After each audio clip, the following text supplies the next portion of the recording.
जमीयतुल उलमा हिंद 3 और 4 मई को दिल्ली में अपनी वर्किंग कमेटी की मीटिंग और 2 रोज़ा इजलास का इनेकाद करने जा रहा है।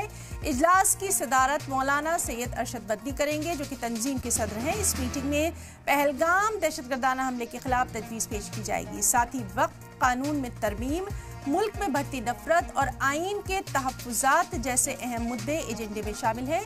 इजलास में मुल्क से आए नुमाइंदे हिस्सा लेंगे। ये मीटिंग मौजूदा समाजी और सियासी हालात में जमीयत के रोल को लेकर काफ़ी अहम मानी जा रही है।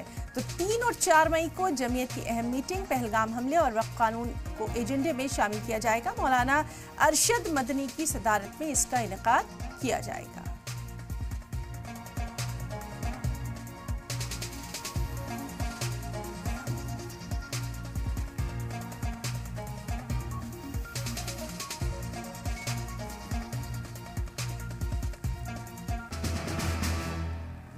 तो और चलिए सीधे रुख करना चाहेंगे, हमारे साथ मौजूद है हमारे नुमाइंदे सैयद मुबशिर। सैयद मुबशिर, अहम खबर पर तफसीलात चाहेंगे।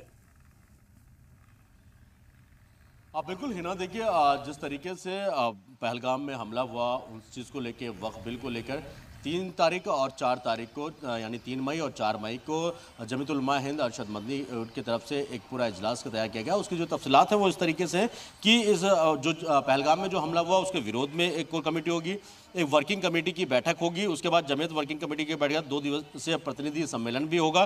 प्रतिनिधि सम्मेलन में वक्फ कानून, पहलगाम आतंकी हमला, देश में बढ़ती नफरत, संविधान की रक्षा समेत कई ऐसे जो एजेंडे हैं उन पर बात होगी। वर्किंग कमेटी के साथ 2 दिवसीय प्रतिनिधि सम्मेलन भी होगा जो 3 से 4 मई को चलेगा और इसका खिताब सैयद मौलाना अरशद मदनी करेंगे। यानी साफ तौर पर है कि ये 4 से 5 जो मुद्दे हैं, चाहे वो पहलगाम हो, वक्फ बिल हो या फिर देश में लगातार बढ़ती नफरत, आपसी भाईचारे के जिस तरीके की चीज़ें हैं उन सब चीज़ों पर। और इस मीटिंग में जो ये इजलास किया जा रहा है उसमें पूरे मुल्क के अंदर से जितने भी स्टेक होल्डर्स हैं जमीयतुल उलमा हिंद के, उनको बुलाया गया है। साथ में वक्फ बिल को लेकर चाहे वो कपिल सिब्बल हो जो एडवोकेट है सुप्रीम कोर्ट में, जो केस लड़ रहे हैं जमीयतुल उलमा हिंद की तरफ से, वो भी मौजूद रहेंगे। कई अहम शख्सियात भी मौजूद रहने की इसमें दरकार है। जी हिना।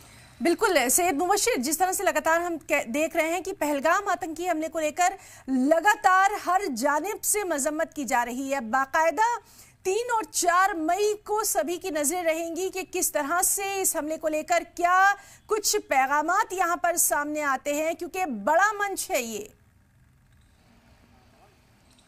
बिल्कुल, आपने बिल्कुल सही कहा हिना कि एक बड़ा मंच है और सैयद मौलाना अरशद मदनी जब किसी चीज़ पर उनका जो बयान आता है किसी चीज़ तो बहुत अहम मौजू पर होती है। और पहलगाम में जिस तरीके से आतंकी हमला हुआ उसकी पुरजोर मजम्मत जो है पूरा मुल्क भर कर रहा है। मुल्क के साथ जितने मुसलमान हैं वो कर रहे हैं, जितने भी उलेमा हैं, जितनी भी मिली तंजीमें हैं, उन सभी ने इसकी पुरजोर मजम्मत की है और साफ तौर पर कहा कि पाकिस्तान की इस नापाक हरकत को बर्दाश्त कतई नहीं करना चाहिए। खुद सरकार से की मुदाखलत की बात कही शुरुआत में और साफ तौर पर कहा कि इसका बदला ज़रूर लेना चाहिए ताकि ये एहसास हो सके कि हम ऐसी नापाक हरकतों करने वालों से पीछे हट के खड़े होंगे और पीछे हट जाएंगे, तो ऐसा बिल्कुल भी नहीं है। चाहे वो मौलाना अरशद मदनी हो, चाहे मौलाना महमूद मदनी हो या फिर जमात इस्लामी हिंद हो जिसके सादतुल्लाह हुसैनी जो प्रेसिडेंट है वो, चाहे वो वाइस प्रेसिडेंट सलीम इंजीनियर हो या फिर जामियत अल हदीस हो, ये जितनी भी मिली तंजीमें उनको लगातार पुरजोर इसकी मजम्मत की है और साफ तौर पर सरकार को ये बिल्कुल सैयद मुबशिर, तो लगातार इस अहम खबर पर हमारी नजर बनी रहेगी। बहुत बहुत शुक्रिया अदा करना चाहेंगे आपका बेहद अहम जानकारी के लिए।